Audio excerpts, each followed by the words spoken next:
नमस्कार। सातै प्रदेशको ताजा खबरहरूको सङ्गालो प्रदेश समाचारमा यहाँहरूलाई स्वागत छ। म इलिना केसी र साङ्केतिक भाषामा हुनुहुन्छ दिनेश श्रेष्ठ। प्रदेश समाचार सुरु गरौँ अहिलेसम्मका मुख्य समाचारबाट। वर्षात सुरु भएसँगै स्याङ्जामा बाढी पहिरोको उच्च जोखिम, सबै किसिमको तयारीमा बस्न सुरक्षा निकायलाई विपद व्यवस्थापन समितिको निर्देशन। गण्डकी प्रदेश सरकारद्वारा सवारी साधनको करमा अत्याधिक वृद्धि, आगामी वर्षदेखि लागू हुने गरी निजी सवारी साधनमा वार्षिक 10,000 रुपैयाँ वृद्धि। मकवानपुरको हेटौडामा शिक्षक दम्पतिले सुरु गरेको ड्रागन फ्रुटको सफल खेती, बजारमा अत्याधिक माग बढेपछि राम्रो आम्दानी गर्न सफल। र लमजुङको काउलेपारीमा सञ्चालित होमस्टेबाट स्थानीयले मनज्ञ आम्दानी लिँदै व्यवस्थित रूपमा सञ्चालित होमस्टे अन्य व्यवसायका लागि पनि सिकाइ बन्दै। आजको प्रदेश समाचार सुरु गरौँ। विपद व्यवस्थापन समिति स्याङ्जाले मनसुन सक्रिय भएसँगै सुरक्षा निकायलाई तयारी अवस्थामा रहन आग्रह गरेको सम्बन्धी प्रसङ्गबाट। जिल्ला विपद व्यवस्थापन समिति स्याङ्जाले मनसुन सक्रिय भएसँगै सुरक्षा निकायलाई तयारी अवस्थामा रहन आग्रह गरेको छ। प्रमुख जिल्ला अधिकारी राजप्रसाद पौडेलको अध्यक्षतामा बसेको विपद व्यवस्थापन समितिको बैठकले वर्षा सुरु भएसँगै बाढी पहिरोको जोखिम बढ्न सक्ने भन्दै सबै सुरक्षा निकायलाई तयारी भएर बस्न आग्रह गरेको छ। जिल्लामा विपदजन्य घटना हुन सक्ने भन्दै स्याङ्जाका 11वटै पालिका र सुरक्षा निकायलाई तयारी अवस्थामा रहन आग्रह गरेको छ। जिल्लाका सबै पालिकाहरूले विपदको स्थितिको आकलन गरेर आफ्नो विपद कोषमा पर्याप्त रकम विनियोजन गर्न र आवश्यक सामग्री खरिद गरी मौजदात राख्न अनुरोध गरिएको प्रमुख जिल्ला अधिकारी तथा समितिका अध्यक्ष राजप्रसाद पौडेलले बताए।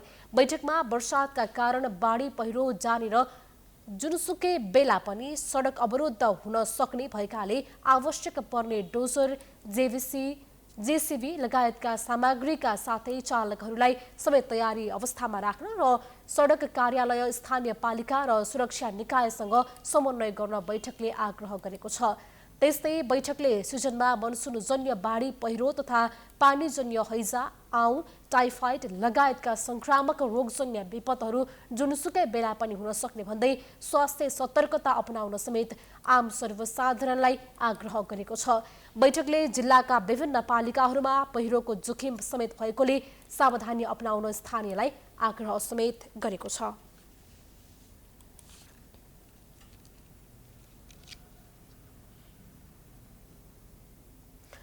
अब लागौँ गण्डकी सरकारले सवारी साधनको करमा अत्याधिक वृद्धि गरेको सम्बन्धी समाचारतर्फ। गण्डकी सरकारले सवारी साधनको करमा अत्याधिक वृद्धि गरेको छ। आगामी वर्षदेखि लागू हुने गरी निजी सवारी साधनमा 10,000 रुपैयाँ वार्षिक कर वृद्धि गरेको छ। 2500 देखि 2900 सीसी क्षमताका सवारीको कर अत्याधिक बढाइएको छ। हाल वार्षिक रूपमा 40,000 कर तोकिएका यी गाडीमा आउँदो वर्षदेखि 50,000 तिर्नुपर्ने भएको छ। त्यस्तै चालु वर्षमा 2900 देखि माथि सीसी क्षमताका सवारीले वार्षिक रूपमा 56,000 कर तिर्दै आएकोमा अब नयाँ वर्गीकरण गरेर 3500 सीसी क्षमताका गाडीहरूले छुट्टै कर तिर्नुपर्ने भएको छ। उनीहरूले वार्षिक 65,000 तिर्नुपर्ने प्रदेश सरकारले जनाएको छ। 1,000 देखि 1500 सीसी क्षमताका गाडीको कर 3,000ले बढेको छ। चालु वर्षसम्म यी सवारीको कर 22,000 मात्रै थियो। 1,000 सीसीसम्म क्षमताका निजी सवारी साधन कार, जीप, भ्यान, माइक्रो बसले वार्षिक रूपमा 22,000 बुझाउनु पर्नेछ। अहिले यी गाडीले 20,000 कर बुझाइरहेका छन्। त्यस्तै सरकारले आगामी वर्षदेखि 2 पाङ्ग्रे सवारीमा पनि सीसी छुट्याएर कर लिने भएको छ। अब 125 सीसी क्षमताका सवारीले 3,000, 150 सम्म 5,000, 225 सम्म 6,500, 400 सम्म 11,000, 650 सम्म 20,000 र त्यसमाथिका सवारीलाई 30,000 कर तोकिएको छ। प्रदेश सरकारले आगामी वर्षदेखि अर्धवार्षिक रूपमा सवारीको जाँचपास गर्नुपर्ने प्रावधान पनि ल्याएको छ भने हालसम्म कर नलिएको विद्युतीय गाडीमा पनि अब कर लाग्ने भएको छ।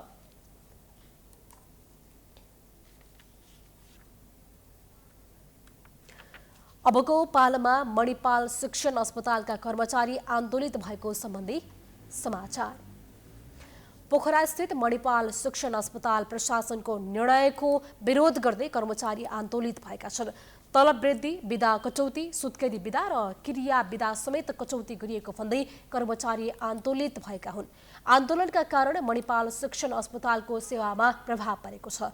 कर्मचारीहरूले बिहान 8:30 बजेदेखि मध्याह 12 बजेसम्मको ओपीडी सेवा बन्द गरेका थिए।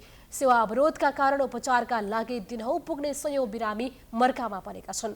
कर्मचारीको अवरोधपछि टोकनका आधारमा सीमित बिरामीलाई मात्र अस्पतालले सेवा दिएको छ। शिक्षण अस्पतालका सबै शैक्षिक गतिविधि पनि कर्मचारीले रोकेका छन्। मणिपाल कर्मचारी युनियन अध्यक्ष अमृतबाबु पौडेलले काजक्रिया बिदा माग्दा समेत अस्पताल प्रशासनले जागिर छोड्न भनेकाले आन्दोलन गर्नु परेको उनको भनाइ छ। यता अस्पताल प्रशासनले भने कर्मचारीले लगाएका आरोप झुटो भएको दावी गर्दै आएको छ।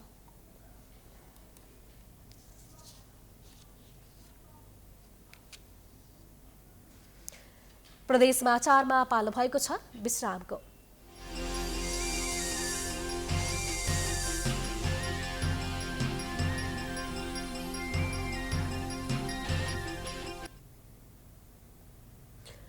विश्रामपछि स्वागत छ। अब लागौ झापाका ग्रामीण क्षेत्रमा हेल्पिङ ह्यान्ड सामाजिक संस्थाले स्थानीयलाई उपचार सेवा प्रदान गरेको सम्बन्धी समाचारतर्फ।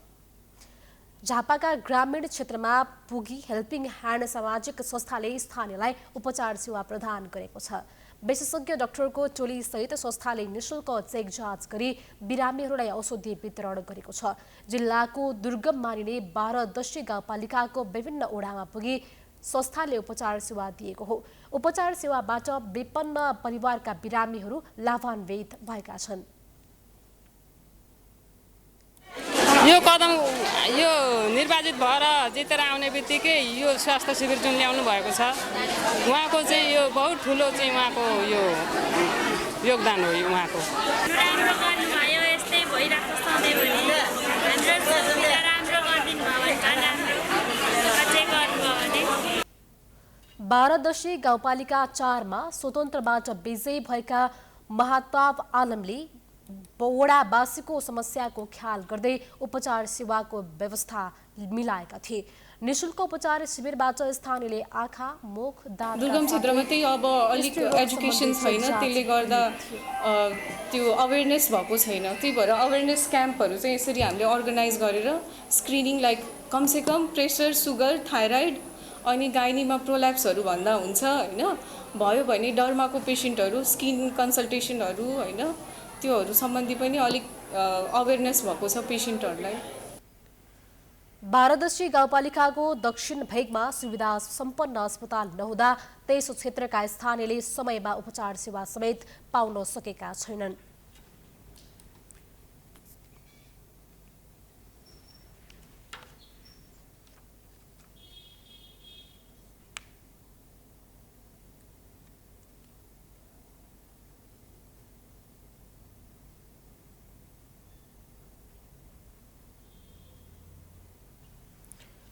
अब लागौ मकवानपुरको हेटौडामा सरकारी कर्मचारी एक दम्पतिले ड्रागन फ्रुटको खेतीबाट राम्रो आम्दानी गरेको सम्बन्धी समाचारतर्फ।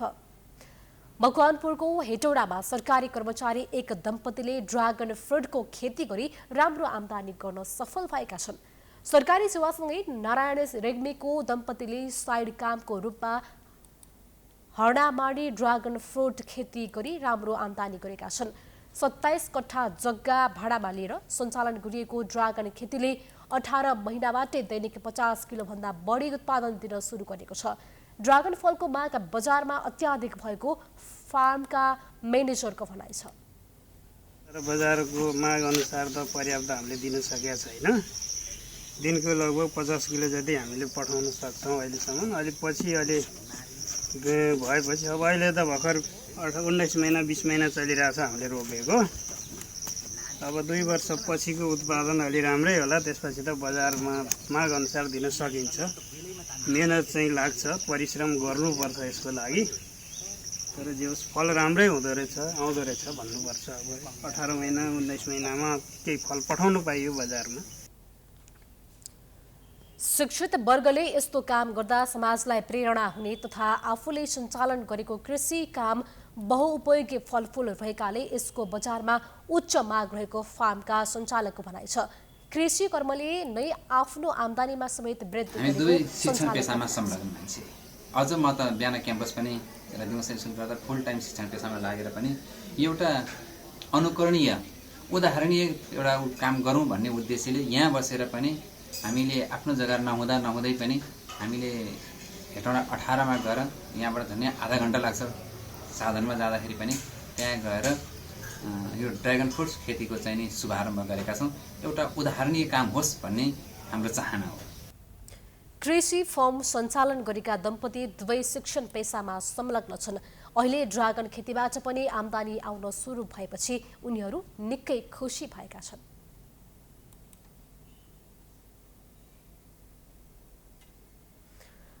प्रदेश समाचारमा पुनः पालो भएको छ विश्रामको।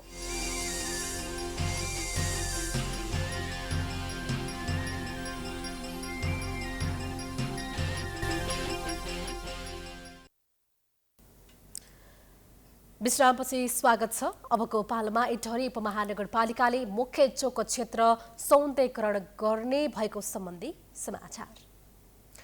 इटहरी उपमहानगरपालिकाले मुख्य चोक क्षेत्र सौन्दर्यकरण गर्ने भएको छ। विगतमा वीरेन्द्र चोकका नामले परिचित इटहरीको मुख्य चोक क्षेत्रको नाम पुनः वीरेन्द्र चोक राखिने तथा सौन्दर्यकरण गरिने इटहरी उपमहानगरपालिकाले जनाएको छ। शालिक भत्किएको सोही स्थानमा रहेको पिल्लरमा अझै पनि वीरेन्द्र चोक र पूर्व राजा वीरेन्द्रको तस्बिर रहेको छ। चोकको ब्युटिफिकेसनको सौन्दर्यकरण गर्ने तयारी हामी गर्दैछौँ। हाम्रो स्रोत र साधनले भ्याएसम्म इटहरी चोक सिँगार्ने हाम्रो प्रयत्न छ। यो इटहरी चोक भनेको चाहिँ इतिहासलाई हेर्ने हो भने एउटा कालखण्डमा 237 वर्ष चाहिँ नेपालको राजसंस्था थियो, त्यसले शासन गरेको थियो। वीरेन्द्र चोक भनेर आम जनताको मनमा बसेको चोक हो यो। त्यसले गर्दा यसपटक यो चोकलाई पनि हामी पनि वीरेन्द्र चोकै नामाङ्करण गरेर पुरानो इतिहासलाई संरक्षण गर्ने, इतिहासको स्मरण गर्ने हिसाबले त्यसलाई वीरेन्द्र चोक राख्ने तयारी गरिरहेको छ। कसरी के राख्ने भन्ने अब प्राविधिक रूपमा साथीहरूले छलफल गरिराख्नु भएको छ। यो अब वीरेन्द्र चोक बन्छ। यसले सबै इटहरीवासीको मानिसको भावना पनि समेटिने, इतिहासको पनि कदर हुने भएकोले अब यो वीरेन्द्र चोक नै बन्छ। विक्रम सम्वत 2042 सालमा पूर्व राजा वीरेन्द्रको प्रतिमा राखेर इटहरीको मुख्य चोकको नाम वीरेन्द्र चोक राखिएको थियो। तर 2062-63 को जनआन्दोलनमा शालिक तोडफोड गरी भत्काइएपछि उक्त चोकलाई गोल चोक भन्न थालिएको हो। इतिहासलाई मेट्न नहुने तर्क गर्दै इटहरीका स्थानीयले चोकमा पुनः पूर्व राजा वीरेन्द्रको शालिक राखिनुपर्ने माग राख्दै आएका छन्।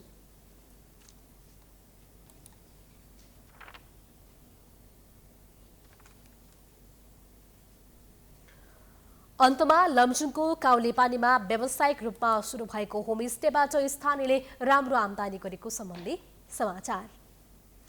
लमजुङको काउलेपानीमा व्यावसायिक रूपमा सुरु भएको होमस्टेबाट स्थानीयले राम्रो आम्दानी लिन थालेका छन्। 8 वर्ष पहिले सुरु भएको होमस्टे ग्रामीण पर्यटकीय गाउँहरूको लागि राम्रो सिकाइ हब बनेको छ। घुम्न वा होमस्टेको अनुभव लिन आउने पाहुनासँगै पछिल्ला वर्षहरूमा होमस्टे व्यवस्थापनका बारेमा सिक्नका लागि पनि पर्यटन व्यवसायहरू काउलेपानी जान थालेका छन्। एक रिपोर्ट।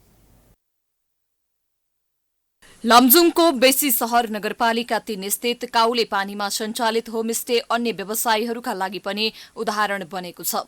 होमस्टे सुरु भएको 8 वर्षमा सञ्चालकहरूले राम्रो आम्दानी गर्दै आएका छन्। व्यवस्थित बनेको काउलेपानी होमस्टेमा महिला समूहले पाहुनाहरूको स्वागत सत्कार विदाई गर्छन् भने युवाहरू गाउँमा आएका पाहुनाहरूको अन्य व्यवस्थापन गर्ने गरेका छन्। गाउँमा आएका पाहुनाहरूलाई मनोरञ्जन दिन यहाँको युवा क्लब सक्रिय छ। काउलेपानीको व्यवसायिक होमस्टेले विदेशी नलागेका युवाहरूलाई गाउँमै रोजगारी दिई मनग्गे आम्दानी गर्न सिकाएको छ। व्यवसाय होमस्टे सञ्चालन गरेदेखि अब युवाहरू विदेशिनु परेको छैन।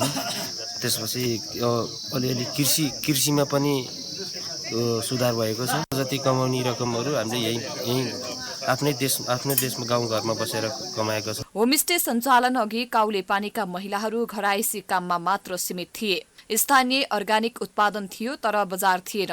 होमस्टे सञ्चालनमा आएसँगै अहिले गाउँको उत्पादनका लागि बजार खोज्नुपर्ने अवस्था छैन। पाहुनाहरूलाई स्वागत सत्कार अर्ग्यानिक उत्पादनसँगै काउले पानीका महिलाहरू होमस्टे व्यवस्थापनबारे अरूलाई सिकाउन समेत थालेका छन्। होमस्टे पनि व्यवस्थापन पनि गरिरहेको छ पाहुनाहरूलाई र अनि त्यस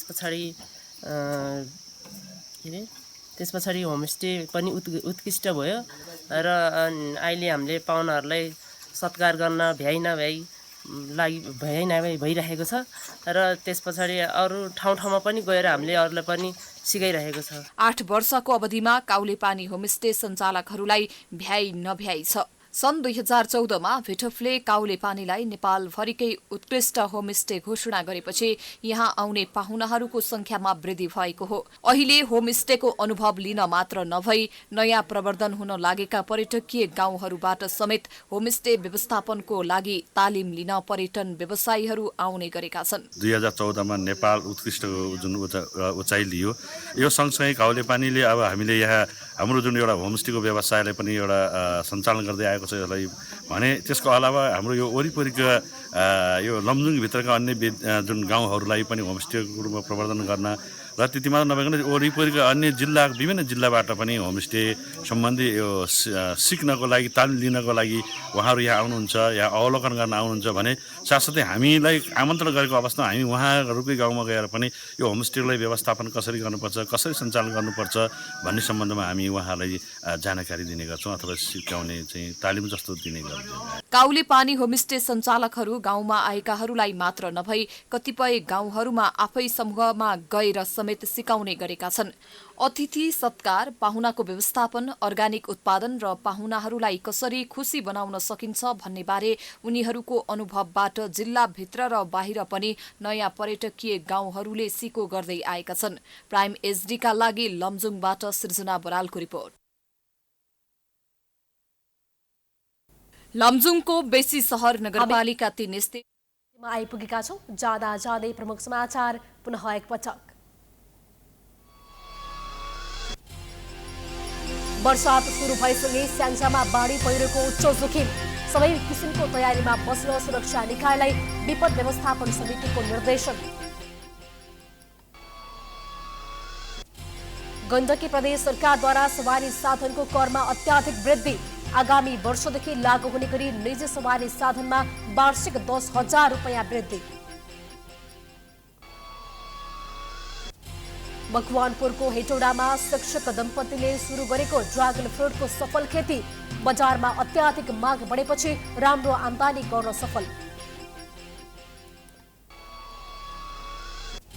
र लमजुङको काउले पानीमा सञ्चालित होमस्टेबाट स्थानीयले मनज्ञ आम्दानी लिँदै व्यवस्थित रूपमा सञ्चालित होमस्टे अन्य व्यवसायका लागि पनि सिकाइ बन्दै।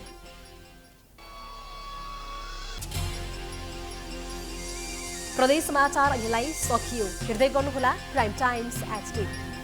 नमस्कार।